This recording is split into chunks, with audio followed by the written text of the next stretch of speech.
गुरु रू प्यारी साध संगत जी, वाहिगुरू जी का खालसा वाहिगुरू जी की फतेह। भाई साहब भाई वीर सिंह जी की कमोलक लिखत विजय सिंह आप जी ਨੂੰ पढ़ के सरवण करा रहे सी। आओ उसका अगला हिस्सा सरवण करन की कोशिश करिए जी। 9वां कांड। धरती दे टोयां ते निवाणा विच रहण वाला, नीवी जात रखण वाला जल समुंदर विच बैठा भावें किड्डे जोश उदम ते बहादरी नाल सूरज मन्ने घूरदा है, पर उसका कुछ नहीं विगाड़ सकता। सगों सूरज उसनूं समुंदर तो विछोड़ दिंदा है। इस गुस्से विच कदी अणदिसदे रूप विच सूरज दीआं किरणां दा तेज घटावना चाहुंदा है, कदे दिसदे रूप धार के बदल बन के सूरज दी धुप दा मूंह मोड़ दिंदा है, ते कदे सूरज नाल मुठभेड़ करन लई उच्चा चढ़दा मींह बर्फ गड़े बन के डिग पैंदा है। विचारा वतन दे विछोड़े विच सिर धोंदा फिरदा है। सूरज की चलाई हुई तिखी पौण उसनूं अगे लाई फिरदी है।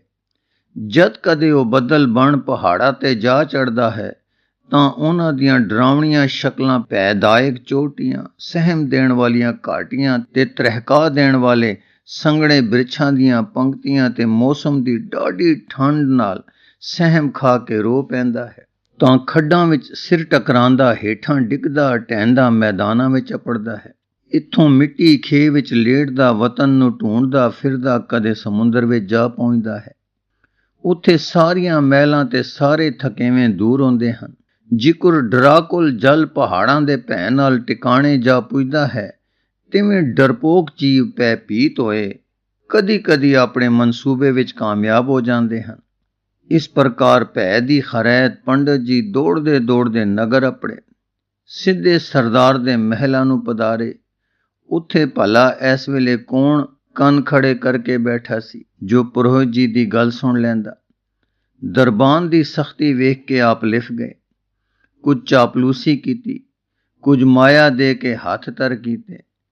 तमा तेल नाल नरम हो के दरबान ने जा खबर कीती ते ललो पतों दियां हुण ऐसियां सुनाइयां के हुशियार बेग जमादार दे नाम हुक्म चढ़ गया कि कुछ सवार मुसल्ले यानी शस्त्रधारी नाल लैके ते पंडित जी नूं डोले विच बिठा के इसी दम कूच कर देण। सो तैयारी हो हवा के कूच होई। हनेरी रात, बंदा रस्ता। पंडित जी दा चेता रस्ता भुल गया। सिपाही झुंझलाउंदे हन, उसनूं डोले विच वेख के सड़दे हन, पर वड्डी ने सूए जी दा काम बनाया होया सी, कौन उल्टा सकदा सी। इस तरह खिजदे खुजदे भुलदे लभदे त्रिपहरे दे मगर उत्थे जा ही पुजे। मां पुत तां सुते होए सन ते सिंह जी आसा दी वार दा पाठ कर रहे सन। उन्हां दी मधुर बाणी ने सूइयां दे ਕੰਨਾਂ ਵਿੱਚ ਪੈ ਕੇ उन्हां ਨੂੰ रस्ते दा पता ला दिता। ਹੁਣ ਤਾਂ ਝਟਪਟ ਸਾਰੇ ਪਹੁੰਚ ਪਏ। ਚੰਦ ਦਾ ਪ੍ਰਕਾਸ਼ ਹੋ ਪਿਆ ਸੀ। ਸਿੰਘ ਜੀ ਨੇ ਉੱਠ ਕੇ ਰੋਕ ਕੀਤੀ, ਤਲਵਾਰ ਚੱਲੀ। एक सिपाही दा सिर लै गया। बाकियां ने हुम हुमा के आप नूं पकड़ लिया। मां पुत डूंगी नींदर तो जागदे ही सिर पुड़दी खुम वांग फड़े गए। हाथां दे जोर दी कोई पेश ना गई।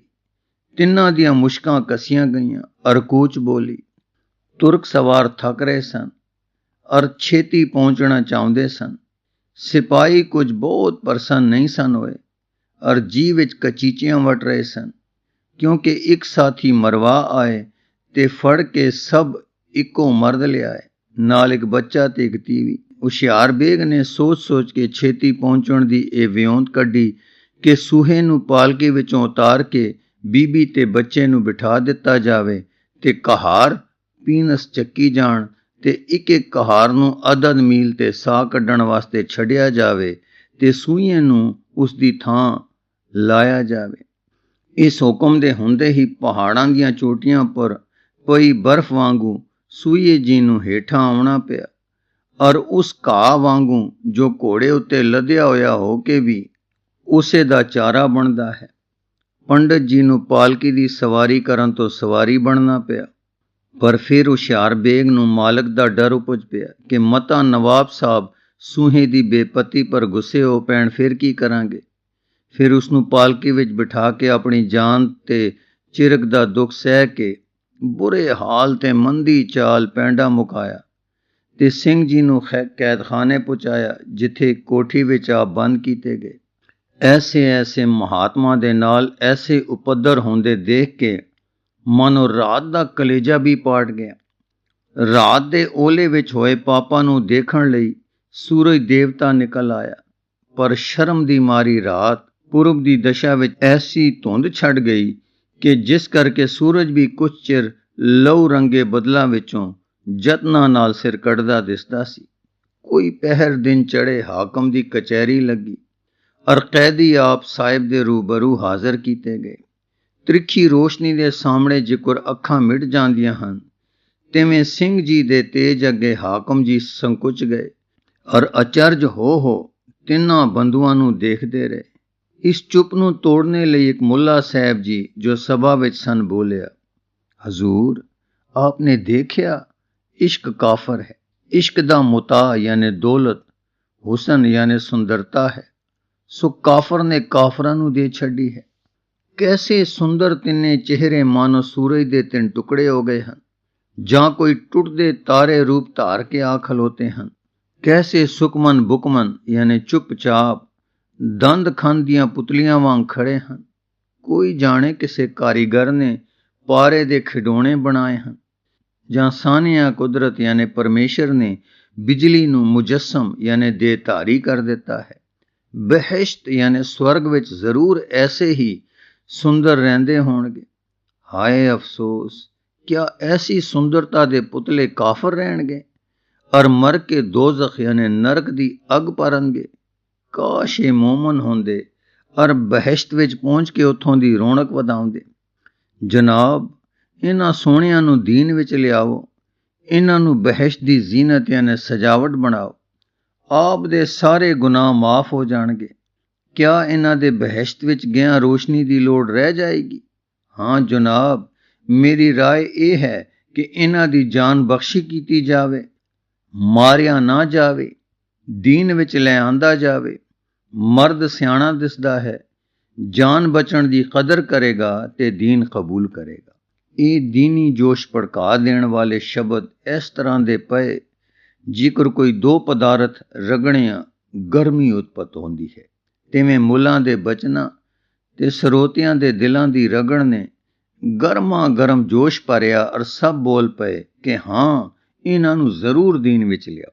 ਮੁੱਲਾ, ਹਾਂ ਜੀ, ਨੇਕੀ ਤੇ ਫਿਰ ਪੁੱਛ ਜਿੰਨੀਆਂ ਗੱਲਾਂ ਇਹਨਾਂ ਦੀਆਂ ਕੁਫਰ ਵਿੱਚ ਬੀਤ ਰਹੀਆਂ ਹਨ, ਸਭ ਬੇਅਰਥ ਔਰ ਸਾਡੇ ਸਿਰ ਦੋਸ਼ ਹੈ। ਜਲਦੀ ਦੀਨ ਦਾ ਜਾਮਾ ਪਹਿਨਾਓ। ਆਹਾ, ਕੈਸਾ ਭਾਗਾਂ ਵਾਲੇ ਜੀਵ ਹਨ। ਜੀਵ ਨਹੀਂ, ਹੁਸਨ ਨੇ ਰੂਪ ਧਾਰਿਆ ਹੋਇਆ ਹੈ।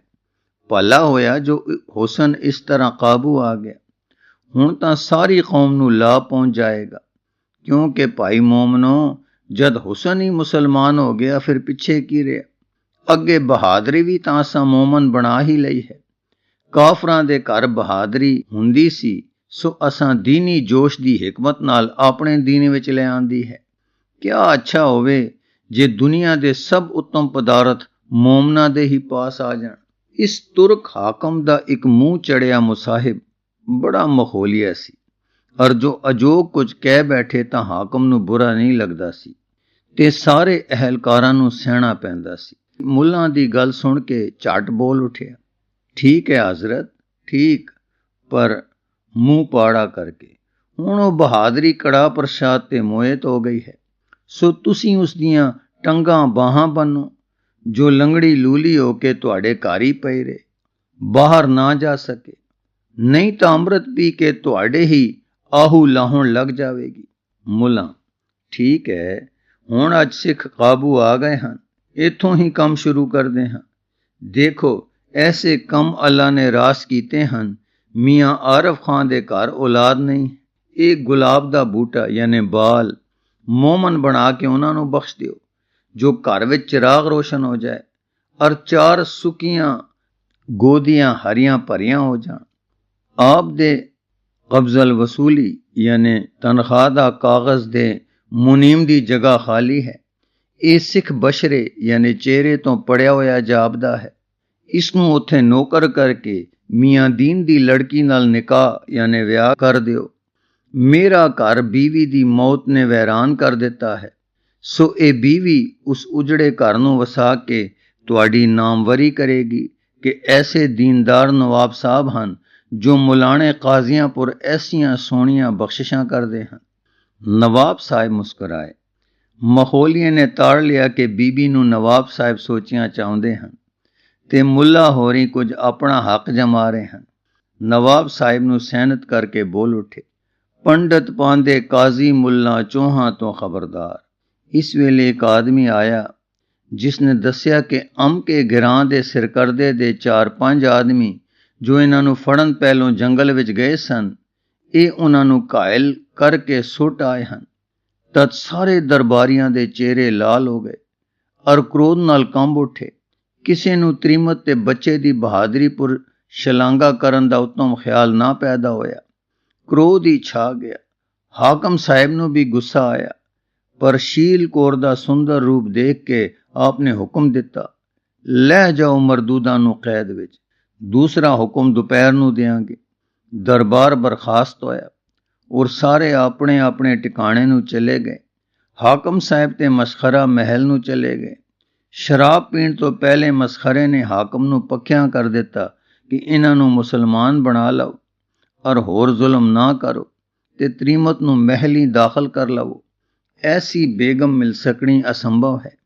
उधर आप मसखरा साहिब जेल खाने पहुंचे और सिंह जी नूं समझाउण दा यतन करदे रहे, पर उत्थे कुछ पेश ना गई।